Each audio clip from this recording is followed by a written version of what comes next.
സംസ്ഥാനത്തിൻ്റെ വികസനത്തെ തകർക്കാൻ കേന്ദ്രം നടത്തുന്ന ഈ നീക്കങ്ങളെ തുറന്നു കാട്ടാൻ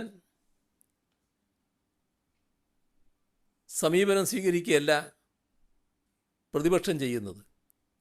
അതിനു പകരം സംസ്ഥാനത്തുള്ള പ്രതിപക്ഷം കേരളത്തിന് അർഹമായ വിഹിതം ചോദിച്ച് വാങ്ങുന്നതിന് കേന്ദ്രത്തിൻ്റെ മുന്നിൽ സംസാരിക്കാൻ പോലും തയ്യാറല്ല, നിവേദനം നൽകാനും തയ്യാറല്ല. പ്രതിപക്ഷ നേതാവും UDF എംപിമാരും കേരളത്തിലെ ജനങ്ങളോട് കടുത്ത വഞ്ചനയാണ് കാണിച്ചുകൊണ്ടിരിക്കുന്നത്. പാർലമെൻറ്റിൽ കേരളത്തിൻ്റെ ആവശ്യങ്ങൾക്കായി ശബ്ദമുയർത്താൻ ഇവർ തയ്യാറാകുന്നില്ല. രാഷ്ട്രീയ ലാഭത്തിനായി നാടിൻ്റെ വികസനത്തെ ബലി കൊടുക്കാനാണ് തയ്യാറാകുന്നത്.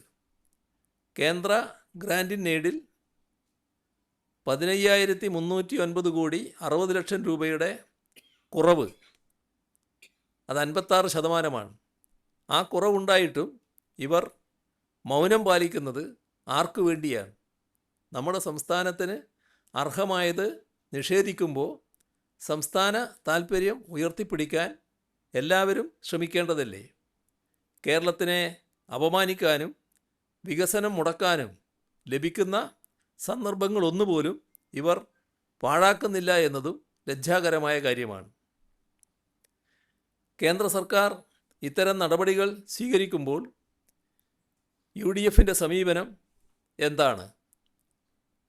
ലോക്സഭയിൽ 18 എംപിമാർ എന്ത് സമീപനമാണ് കൈക്കൊള്ളുന്നത്? എങ്ങനെ കേരളത്തിനുള്ള സഹായം കുറക്കാം എന്ന ലക്ഷ്യത്തോടെ ചോദ്യങ്ങൾ ഉയർത്തുന്നവർ നമ്മുടെ പ്രശ്നങ്ങൾ ഉയർത്താൻ തയ്യാറാകുന്നില്ല. പ്രതിസന്ധി ഘട്ടങ്ങളിൽ കേരളത്തിൻ്റെ പൊതു താൽപ്പര്യത്തിനെതിരെ കേന്ദ്ര ഭരണകക്ഷിയോട് ചേർന്ന് നിൽക്കാനാണ് UDF ശ്രമിക്കുന്നത്. കേന്ദ്ര സർക്കാർ അടിയന്തരമായി ഈ സാമ്പത്തിക വിവേചനം അവസാനിപ്പിക്കണം. IGST വിഹിതം ഉടനടി പുനഃസ്ഥാപിക്കാനും അന്യായമായി വെട്ടിക്കുറച്ച വായ്പാ പരിധി തിരികെ നൽകാനും കേന്ദ്രം തയ്യാറാകണം.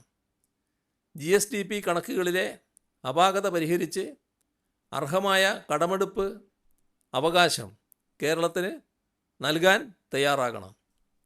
നമ്മൾ ചോദിക്കുന്നത് ദാനമല്ല, മറിച്ച് ഭരണഘടനാപരമായി നമ്മുടെ അവകാശമാണ്. കേരളത്തിൻ്റെ ന്യായമായ അവകാശങ്ങൾ അംഗീകരിക്കുന്നതുവരെ ജനാധിപത്യപരമായ പോരാട്ടം നമ്മൾ തുടരുക തന്നെ ചെയ്യും.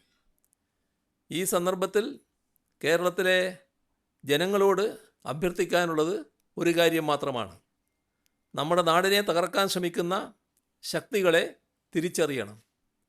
ഏത് പ്രതിസന്ധിയിലും സർക്കാർ ജനങ്ങൾക്കൊപ്പമുണ്ടാകും.